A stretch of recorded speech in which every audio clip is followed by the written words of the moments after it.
Hello aspirants, welcome to Prelims in Focus, your daily UPSC Current Affairs revision series by Insights IAS. In today's session, we'll cover AI squatting, China's J-20 fighter, the White Rabbit Technology Demonstration Network, the Anti-Submarine Warfare Craft Malvan, and a new monkey species discovered in Congo, and in mapping, we'll explore the Falkland Islands. Before we begin, here's your mains answer writing practice for the day. Get your answers evaluated with 100% free expert evaluation and feedback. It's completely free, open to every UPSC aspirant across India with one of the fastest evaluation systems. Simply open today's secure post, write your answer on paper, upload a clear photo in the comments, and receive detailed expert feedback to improve your answer writing. The direct link is available in the comments, or simply scan the QR code on your screen to get started. Here's how you can participate. Open today's secure post and select the question you want to attempt. Write your answer on paper, then upload clear photos of your answer in the comments section. If your answer has multiple pages, upload them in the correct order and make sure the images are clear and well lit. There's no strict deadline. You can submit your answers anytime. We will provide detailed feedback. Review the feedback, improve your answers, and make answer writing a daily habit. That's the key to success in the UPSC mains examination. So, without any further delay, let's get started. Let's start with a topic that sounds almost like science fiction but is a very real, very current cybersecurity concern: AI squatting. Here's the context. Cybersecurity researchers have sounded the alarm on this dangerous new class of cyber threats, where attackers weaponize predictable AI hallucinations rather than exploiting software bugs. Now that phrase, weaponizing hallucinations, is worth sitting with for a second, because this isn't about hacking code. It's about hacking the mistakes AI makes. So, what exactly is this? AI squatting is a cyber attack technique that exploits AI-generated hallucinations, where large language models create convincing but completely non-existent websites or software packages. Attackers then register these fake assets to steal data, credentials, or distribute malware. Now, there are two distinct types of this attack, and UPSC could easily test the difference between them, so let's be careful here. The first is phantom squatting, which targets internet domains, specifically hallucinated website domains that AI chatbots generate. Attackers register these fake domains before any legitimate owner even notices, and then use them for phishing, credential theft, and malware distribution. The second is hallu-squatting, which targets the software supply chain, specifically AI-generated fake software libraries or repositories that coding assistants might suggest. Attackers upload malicious packages under these exact names, tricking developers into installing compromised software without realizing it. Do not confuse these two. Phantom squatting is about fake websites. Hallu-squatting is about fake code packages. Now, coming to the key features that make this threat genuinely unusual. It exploits AI hallucinations directly, meaning it doesn't require any actual software vulnerability or even a prompt injection attack. The flaw is baked into how AI generates text. It's a scalable threat because these AI errors recur predictably. Attackers can target many users simultaneously using the same hallucinated name. And here's the most unsettling part. It's difficult to eliminate since hallucinations arise from the very probabilistic nature of how large language models work. They simply cannot be fully removed. As a result, there's a genuinely growing attack surface, with thousands of malicious and unregistered AI hallucinated domains already identified out there. Now let's understand the implications, because this is where the real-world risk becomes clear. There are serious software supply chain risks, since fake AI recommended packages can introduce malware and backdoors straight into enterprise systems. There's also a growing threat to agentic AI. Autonomous AI agents might unknowingly execute malicious links or install compromised software entirely without human oversight, which is a genuinely worrying scenario as AI agents become more independent. And naturally, this is changing cybersecurity practices. Organizations now have to verify AI-generated links, code, and package names as a routine part of their security checks. So, to quickly recap for your exam, AI squatting exploits AI hallucinations rather than software bugs, and it comes in two forms: phantom squatting for fake domains and hallu-squatting for fake software packages. Remember that this threat cannot be fully eliminated because it stems from the probabilistic nature of LLMs, and it poses a growing risk to both enterprise systems and autonomous AI agents. Now let's move to a defense topic, China's J-20 fighter. The context here is interesting. While global attention tends to focus on China's emerging sixth-generation fighter designs, the Chengdu J-20, nicknamed the Mighty Dragon, has quietly matured into the absolute backbone of the People's Liberation Army Air Force. So what exactly is this aircraft? The Chengdu J-20 is a twin-engine, fifth-generation stealth fighter designed specifically for air superiority and precision strike missions. And here's a fact worth holding on to. It's China's first indigenously developed operational stealth aircraft. It was developed by the Chengdu Aircraft Corporation for the PLAAF under the JXX program, with its first flight taking place in 2011, and it formally entered service in 2017. Now, coming to its key features, and this is where prelims often draws direct factual questions. On stealth and agility, it uses a canard delta design, stealth shaping, and diverterless supersonic intakes, all combined to give it high maneuverability alongside low radar visibility. It also has advanced sensor fusion, integrating AESA radar, an electro-optical targeting system, a distributed aperture system, and a fully digital cockpit, all working together for enhanced situational awareness. On propulsion, it's powered by indigenous engines, the WS-10C and the newer WS-15, which enable improved performance and supercruise capability, meaning sustained supersonic flight without needing afterburners. Now pause here for a moment, because this next feature is genuinely distinctive. The aircraft has flexible combat roles. It can operate in stealth mode using internal weapons, or switch to what's called beast mode, carrying external missiles for greater firepower at the cost of some stealth. And there's also manned-unmanned teaming. The twin-seat variant, known as the J-20S, can coordinate electronic warfare operations and even control loyal wingman drones alongside it. That combination of a human pilot directing drone wingmen is exactly the kind of forward-looking detail worth remembering.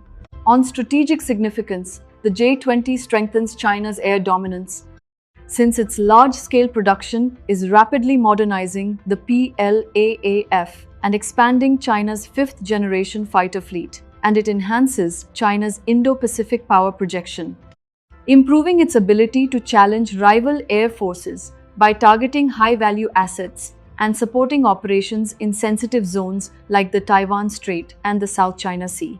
So, to quickly recap for your exam, the Chengdu J-20 Mighty Dragon is China's first indigenous fifth-generation stealth fighter, entering service in 2017 after its first flight in 2011. Remember its two combat modes, stealth mode and beast mode, its indigenous WS-15 engine, and the twin-seat J-20S variant that enables manned-unmanned teaming with drone wingmen. Now, let's turn to a genuinely fascinating piece of Indian scientific infrastructure, the White Rabbit Technology Demonstration Network. The context is that a union minister recently inaugurated the White Rabbit technology-based Indian Standard Time Distribution Demonstration Network at the Regional Reference Standards Laboratory in Jakkur, Bengaluru. So, what exactly is this network? The Jakkur Demonstration Network is India's first high-precision, Ethernet-based time distribution facility, using advanced synchronization protocols to transmit Indian Standard Time seamlessly over wide-area digital networks. It's led by the Legal Metrology Division under the Ministry of Consumer Affairs, working in collaboration with NPL, ISRO, BSNL, and SEBI. Quite a diverse mix of institutions, which tells you how many sectors this technology actually touches. Now, let's understand how it actually works, because this mechanism is genuinely worth understanding step by step. First, there's an atomic time source. NPL and ISRO together generate a sovereign Indian Standard Time reference, which reduces our dependence on foreign GPS systems for something as fundamental as time itself.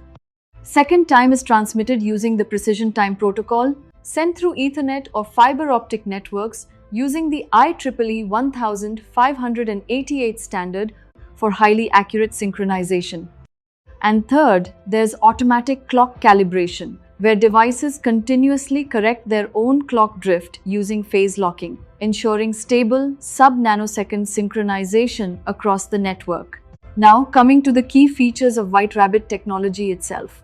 It offers ultra-high precision, delivering sub-nanosecond synchronization that's less than 1 billionth of a second across all connected devices.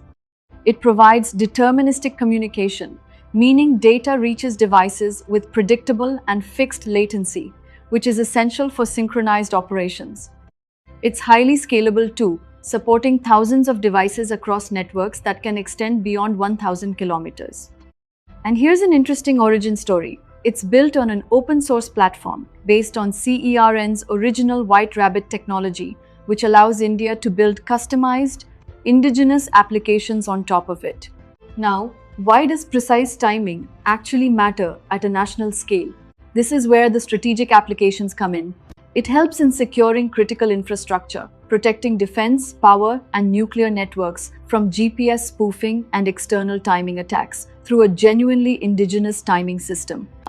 It strengthens financial systems, enabling accurate timestamping for stock exchanges and digital banking, which reduces fraud and improves transaction reliability. And it supports future technologies, providing the precise timing that 5G and 6G networks, quantum communication, and space operations all fundamentally depend on for seamless high-speed connectivity. So, to quickly recap for your exam, the White Rabbit Technology Demonstration Network at Jakkur, Bengaluru is India's first Ethernet-based sub-nanosecond time distribution facility built on CERN's open-source technology. Remember, it's led by the Legal Metrology Division with NPL, ISRO, BSNL, and SEBI, and its core purpose: creating a sovereign, GPS-independent timing system for defense, finance, and future 5G and 6G networks. Now, let's move to a defense topic close to home: the Anti-Submarine Warfare Craft Malvan. The context is that the Indian Navy is set to commission its second indigenous Mahe-class anti-submarine warfare shallow water craft named Malvan. So what exactly is this vessel? Malvan is a specialized new generation anti-submarine warfare shallow water craft, engineered specifically to conduct subsurface combat operations. The Indian Navy has described it as a compact yet formidable shallow water warrior, and it's built to perform agile, high-precision defensive and offensive sweeps in littoral or shallow coastal areas. It was entirely constructed and integrated by Cochin Shipyard Limited in Kochi, Kerala, and the whole point of deploying it is to strengthen India's coastal security matrix, detecting, tracking, and neutralizing hostile submarines, underwater drones, and subsurface intruders operating close to our coastline, ports, and critical island territories. Now coming to its key features. It has high indigenous content, over 80% of it, which really showcases India's growing self-reliance in warship design, construction, and combat systems. It's shallow water optimized, designed to operate effectively in coastal and shallow waters where larger warships simply can't go.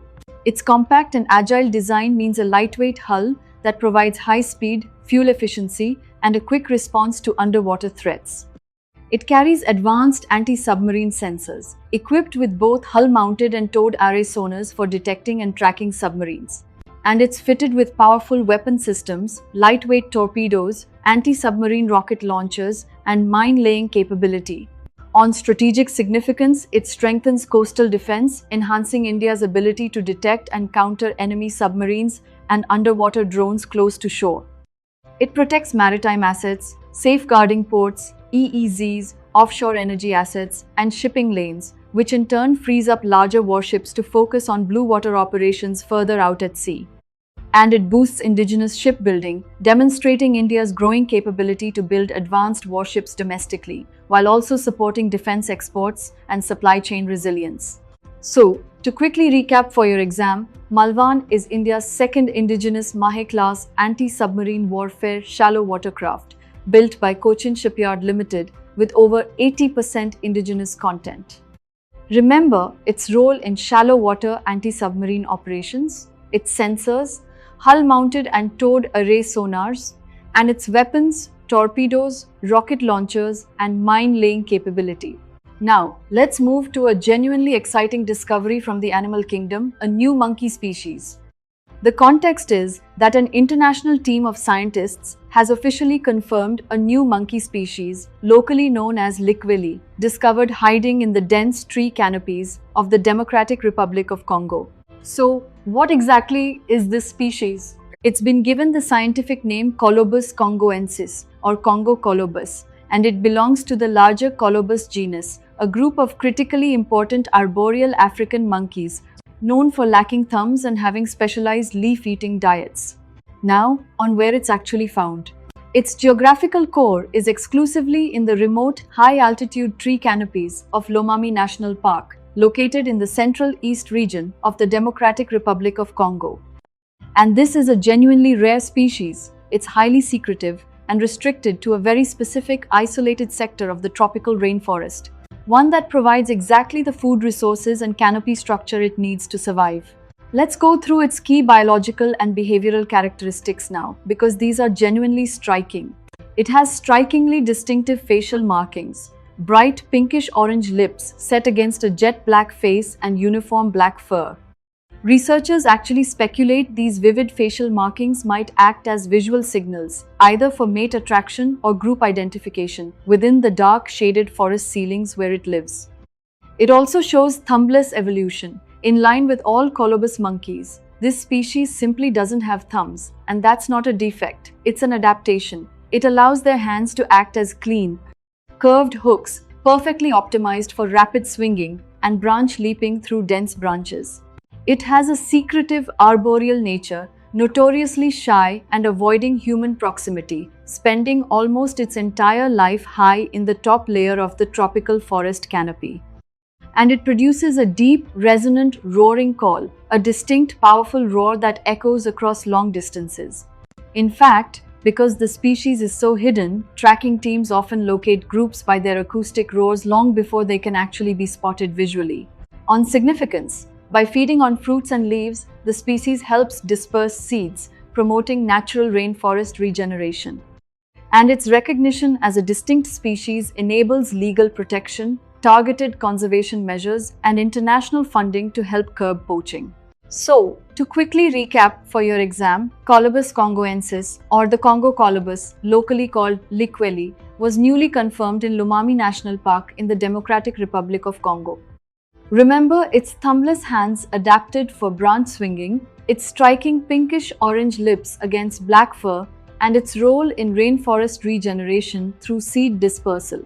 Finally, let's turn to today's mapping topic, and this one's tied to a rather unusual sporting controversy, the Falkland Islands, also known as Islas Malvinas. The context is that during Argentina's celebrations after reaching the 2026 FIFA World Cup final, players displayed a banner reading, "The Falkland Islands are Argentine," which prompted a FIFA review for violating rules against political messages in sporting events. So what exactly are these islands? The Falkland Islands, or Islas Malvinas, are a self-governing British overseas territory in the South Atlantic Ocean. And here's the core of the dispute.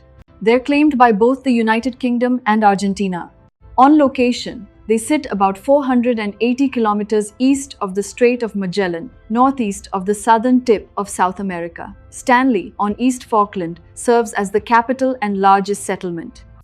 In terms of physical features, the islands cover about 12,200 square kilometers, comprising East Falkland, West Falkland, and over 700 smaller islands. The terrain features rolling hills, peatlands, indented coastlines, and a cool, windy maritime climate. And its highest peak is Mount Usborne, standing at 705 meters. Now let's understand the historical background, since this is really the heart of why this territory remains disputed. The islands were first settled by the French in 1764, followed later by British and Spanish control. Britain then re-established control in 1833, while Argentina has continued to claim sovereignty ever since.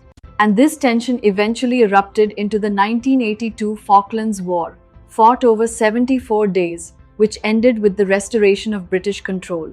Now, coming to the island's other features. They support large populations of penguins, sea lions, elephant seals, and albatrosses, a genuinely rich marine wildlife hub. The landscape itself is treeless, dominated by extensive peatlands, alongside rich marine biodiversity in the surrounding waters. Traditionally, the economy was based on sheep farming and wool exports, but today, fishing, especially squid fishing, tourism, and offshore oil exploration have become the key economic sectors. On current status, the islands are governed as a British overseas territory under the 2009 Constitution. And here's a striking figure worth remembering. In the 2013 referendum, 99.8% of residents voted to remain under British sovereignty. Despite this, Argentina rejects the referendum and continues to assert its territorial claim, keeping the islands at the center of an ongoing geopolitical dispute. One that occasionally spills over into unexpected places, like a football celebration. So, to quickly recap for your exam, the Falkland Islands, or Islas Malvinas, are a British overseas territory in the South Atlantic, claimed by both the UK and Argentina since Britain re-established control in 1833. Remember the 1982 Falklands War, the 2013 referendum where 99.8% voted to stay British, and today's key economic activities, squid fishing, tourism, and offshore oil exploration. And that brings us to the end of today's Prelims in Focus.